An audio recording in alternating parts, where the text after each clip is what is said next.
Les grandes gueules d'Adafo Média, seule émission dans l'histoire de la radio en Guinée à franchir le cap des 5 millions d'auditeurs. À Bokeh, Cancan, Labé sur Radio Espace Région. À Kindia sur Kanyazik.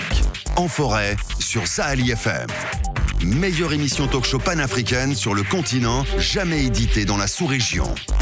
Bienvenue chez les GG. Ici, on ne prend pas de gants. Le football n'est pas une science cloisonnée. Ça c'est pour ceux qui se disent spécialistes. Ça, il faut le savoir.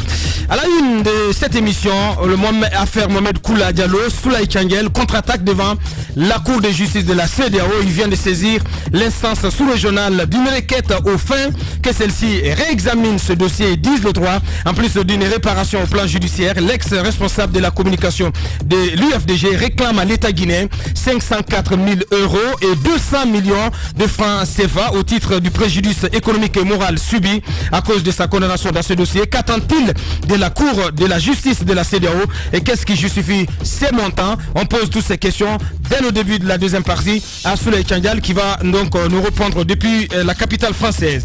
On s'intéresse aussi à l'actualité politique. En 2020, l'alternance est une obligation et non une nécessité, clame haut et fort un mouvement dénommé à juste titre Patriotes pour l'alternance et le salut, lancé fin avril à Conakry, opposé à toute idée de révision ou de changement constitutionnel en Guinée. Ce mouvement demande à l'actuel chef d'État Alpha Condé de s'en tenir aux limites constitutionnelles du mandat présidentiel en Guinée et de sortir par la grande porte en 2020. Qu'est-ce qui justifie cette posture? Pourquoi une alternance est-elle obligatoire en 2020 en Guinée? Ibrahim Sano, coordinateur du dit mouvement, il nous rejoindra également dans la deuxième partie de cette émission. Antoine, on s'intéresse à Fria, nouveau risque de violence malgré tous les efforts consentis pour un retour au calme. La question que je me suis posée lorsque j'ai lu cette lettre des femmes de Fria, c'est est-ce qu'elles ont tiré toutes les leçons de ce qu'elles ont subi à l'issue de la fermeture de l'usine. On a tous suivi durant 5 ans. Fria a été soutenu par toute la Guinée parce que à l'époque on s'est dit que la vie avait foutu le camp de ce côté. Mais au regard de ces crises à répétition qu'on commence à constater, j'ai comme l'impression que les femmes à Fria ou encore certains citoyens à Fria n'ont pas tiré de leçons de ce qu'elles ont vécu durant ces moments-là. Ouais. Cette lettre adressée récemment au Kontigi de Fria lors de la fête de l'Aïd el-Fitr, je crois que c'était le Ramadan hier, elles ont demandé à ce que Madame la préfète ne prie pas au terrain rouge de Fria. C'est pas possible. Elles ont exigé à ce que celle-ci ne prenne pas part à la prière parce qu'elles ont des griefs contre elles. Mais ils exagèrent, Antoine. Et donc, ils exagèrent. J'ai lu cette lettre qui a été signée des mains de ces grandes gueules. C'était signé par 7 femmes. Elles n'ont pas développé largement ce qu'elles... on sait déjà les griefs contre la préfète. Et donc, c'est ce qui continue. Alors qu'à l'époque, souvenez-vous récemment, Maka Traoré, qui est journaliste à Espace et responsable à Suite FM, avait personnellement contribué pour le retour de la paix à Fria. C'est le principal artisan de ce calme. Beaucoup d'autres fils de Fria et autres autorités de la localité avaient intervenu pour que Fria retrouve le calme. Je ne comprends pas qu'après cette intervention, que les femmes reviennent à la charge pour interdire la première autorité. Finalement, ça devient de l'acharnement. Prendre part à la prière. J'ai suivi aussi la réaction de cette dernière hier sur Média Guinée, qui estime que ces femmes-là, elle demande à ce que ces femmes lui foutent la paix. Ouais. C'est moi qui le dis, mais qu'elle la laisse. Elle n'a pas dit dans cette terme. C'est moi qui le dis ainsi. Je comprends. Elle demande à ce que celle-ci la laisse tranquille. La laisse tranquille. Parce qu'il la laisse faire son travail et que chacun fasse son boulot. Il y a eu les interventions de part et d'autre pour que la paix revienne à Fria. Elle ne comprend pas pourquoi celle-ci s'acharne à agir de la sorte. Ouais. Et selon elle, ces 7 femmes ne sont pas les porte-parole ou elles ne sont pas légitimes à parler au nom de tout Fria. Et donc, elle a de façon large exprimé ce qu'elle ressentait par rapport à cette situation-là. Ouais. Je l'ai suivi. Et donc, j'estime en réaction à tout ce qui se passe, c'est important que nos femmes à Fria mettent de l'eau dans leur vin. Ouais. Parce que lorsqu'on a vécu... Ouais. Le calvaire qu'elles ont vécu, c'est important qu'à un moment donné qu'on sache que s'il y a crise, encore une fois, c'est important qu'elle compte. Il faut qu'elle sache raison garder en fait. Il faut qu'elle sache raison garder. C'est un peu exagéré. Bien, allez-y Jacques. aujourd'hui, je vais prendre ta position que tu avais la dernière fois ici quand la première fois la crise a éclaté. Non pas pour te soutenir par rapport à ce que tu disais la dernière fois. Vas-y, j'ai hâte de t'écouter. Parce que ce jour, j'étais sur ma position et je la garde encore. Les femmes ont eu tort de mettre en avant l'argent qui devrait leur être donné pour aller à Kindia. Maintenant, il y a quand même une crise. Là, il ne faut pas l'oublier. Et désormais, ce que je constate, parce que le gouverneur de Bokeh a effectué le déplacement sur Fria et il a pu obtenir le calme, comme Antoine l'a dit, grâce à Maka. Selon les informations que nous avons reçues, il ne voulait même plus se séparer de Maka parce qu'il était convaincu que sans ce monsieur, il ne pouvait pas ramener le calme. Ce n'était plus le cas des femmes parce que les femmes avaient été dispersées, mais les jeunes étaient désormais dans la danse. Donc aujourd'hui, il y a quand même une crise de confiance entre la préfète qui est donc la première autorité de la préfecture et les femmes. Qu'est-ce qu'on fait? Il faut trouver une solution. Si on ne peut pas faire partir la femme, parce que évidemment, c'est sûr que c'est la demande principale des femmes. Il faut quand même réussir quelque chose, à créer, n'est-ce pas, à ramener la confiance entre les femmes et la préfète. Parce que tant qu'elle est là-bas et tant qu'il y a cette crise, il va y avoir toujours, si vous voulez, ces pics, ces lettres qui vont être envoyées, ces dénonciations. Je pense qu'il faut que l'administration fasse quelque chose, que le ministère de l'administration du territoire tire les leçons de ce qui se passe. C'est pas seulement à Fria qu'il y a eu ça. C'est vrai que le préfet, Quelle approche de solution pour vous? Les grandes gueules. Les femmes demandent le départ de la femme. Je pense qu'il faut miser sur la solution qui peut permettre à ce que les femmes se sentent à l'aise. Je crois que les femmes représentent... La solution pour vous, c'est de dégommer. Si on évalue la situation sur le terrain et qu'on se rend compte que les femmes qui parlent représentent la majorité de la population de Fria, il faut bien faire partie de la dame. Mais ça, il faut faire une évaluation sur le terrain.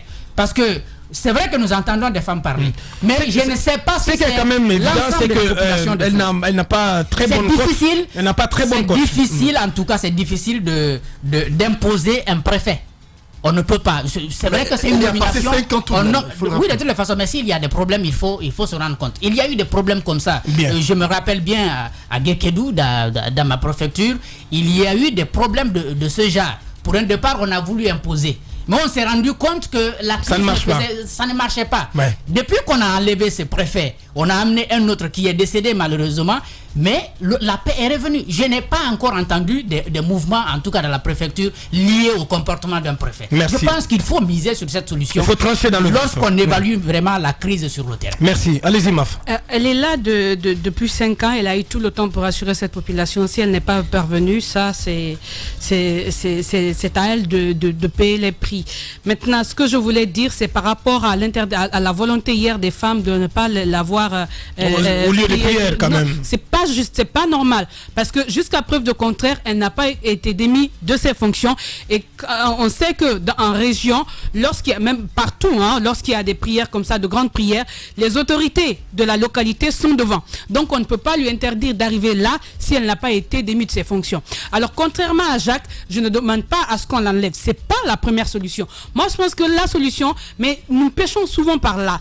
On trouve des solutions, mais des solutions qui sont généralement éphémères. Moi je pense que ce qu'il y a lieu de faire dans ce cas-ci, c'est d'abord essayer de prouver qui a raison dans cette histoire. Est-ce que la dame a bien pris de l'argent appartenant à ces braves femmes de Fria? Est-ce que le cadeau envoyé par Bobodi a été détourné par cette dame? Si oui, je pense qu'on peut, c'est là qu'on demande un peu à la justice de s'impliquer. Mais il ne peut pas y avoir un conflit, vous vous asseyez, vous vous entendez, mais c'est de trouver une solution éphémère après, parce que les mêmes problèmes reviendraient, parce qu'on n'aura pas identifié les coupables. Est-ce que ces femmes qui se sont mobilisées juste pour la forme, c'est des arguments, c'est des histoires pas fondées, ou bien est-ce que la préfète a réellement pris de l'argent? Moi je pense qu'on doit s'investir pour trouver les raisons, qui est-ce qui a péché, et si c'est avéré que la dame a détourné de l'argent, la moindre des choses déjà ce serait de demander à ce qu'elle rembourse l'argent, là c'est possible, même si je sais pas, il y a des solutions côté justice, et que l'argent là soit donné à ces femmes. Et si elle a détourné des trucs, il y a les projets, mais il faut pas revenir sur tout ça, mais il est question de trouver une solution, mais de ne pas traiter sur sur la surface parce que ça ne quittera jamais. Et après, on pourra penser à sa démission. Mais pour le moment, il est question de savoir est-ce qu'elle a détourné. Bien, très bonne question. Allez-y, Mohamed, pour clore. Moi, je suis un peu partagé parce que ça pose quand même un problème. C'est un problème de gouvernance, ouais. Un problème de gouvernance. Et quant au profil également des préposés, en fait, des agents de l'État, des agents publics, c'est extrêmement important qu'on sache qui choisit et où est-ce qu'il faut poster la personne. Personnellement, je ne pense même pas que ce soit une bonne idée de laisser un préfet quelque part pendant 5 ans. La dame, je crois qu'en août, elle aura 5 ans à Fria. Il y a un phénomène quand même maintenant qui s'est développé, c'est que aujourd'hui les gens sont habitués à elle. Elle ne peut plus, si vous voulez, surprendre. Elle a eu entre-temps, c'est vrai, ses amis, ce qui fait qu'elle a des soutiens quand même. Quand vous lisez la presse locale, elle a des soutiens à Fria, mais aussi elle s'est fait des ennemis entre-temps. Je pense que c'est même pas une très bonne idée. On l'a toujours dit, il faut éviter que les agents publics se sédentarisent dans ces genres d'endroits. On peut simplement la déplacer. Voilà. Ouais. Maintenant, je pense. Si elle est coupable de ça, on ne doit pas la déplacer. Non, moi, c'est même pas ça. Moi, la même chose ailleurs. Moi, je parle d'abord. Il est important. Non, moi, je parle d'abord même du principe. Mais bon, Madame la préfète. Moi, je parle. Ben non. Voilà. Moi, je pas préfète. Si on la déplace, justement, on la déplace pas, on l'enlève tout simplement. Non, ce que moi je dis, c'est d'abord le principe. C'est le préfète qui peut-être veut prendre la place d'une autre. Voilà. Moi, je dis, c'est d'abord le principe. Il faut éviter que les cadres se sédentarisent. Primo. Secondo, il y a aussi l'attitude du ministre de la décentralisation dans cette histoire, le ministre de l'Intérieur. Je me demande un peu comment est-ce que les problèmes sont gérés. Parce qu'on a tous suivi, le gouverneur est allé dans un vrai chaudron. Je crois que même lui, sa sécurité était en jeu. Mais depuis, le département, on ne sait pas trop comment le problème a été géré. J'apprends que la dame est la sœurette du ministre, mais c'est pas parce qu'elle est la sœur du ministre qu'on devrait la combattre. C'est pas aussi pour cela qu'on devrait lui faire des faveurs. Je pense personnellement qu'il aurait été plus sage après la première crise de la déplacer. Parce que la sédentarisation fait naître pas mal de problèmes. Bien. Maintenant, le problème sous-jacent, et je vais terminer là-dessus, et là je rejoins totalement Mafodia, lorsqu'il y a des accusations de détournement et tout cela, on a la mauvaise habitude en Guinée d'emmener des ninois de cola pour calmer les esprits. Ça ne marche pas. Bien. Il faut qu'on apprenne à poursuivre les gens, en tout cas à porter plainte lorsque vous pensez qu'il y a de la prévarication. Merci, la justice Mohamed. fait la lumière, c'est tout. Merci Mohamed Mara. Une pause pour nos obligations commerciales. On revient pour continuer cette émission. On s'intéresse à Avipa, dont la présidente Asma Diallo est accusée, elle aussi à son tour, de gestion opaque. Vous allez entendre son vice-président, Yero Djoulé Diallo, donc, qui porte ces accusations. Il va intervenir dès la reprise donc à 10h, et à suivre également Soulaï Changel qui contre-attaque qui attaque l'État guinéen, bien entendu, devant la cour de la justice de la CEDEAO, et notre invité Ibrahim Assano qui est déjà dans le locaux. Véritable success story de la radio Espace Guinée, les grandes gueules, détentrices des meilleurs scores radio en Guinée, de la meilleure émission talk show, a donné le créneau horaire du départ au bureau et du retour à la maison, récoltant depuis des années consécutives le titre d'émission la plus écoutée en Guinée, toutes catégories confondues. Un grand total de plus de 5 millions d'auditeurs ont été fidèles au talk show Les GG, diffusé jour après jour sur toutes les stations du réseau Adafo Média de 9h à 10h30, un exploit qui restera longtemps dans les annales de la bande FM en Guinée.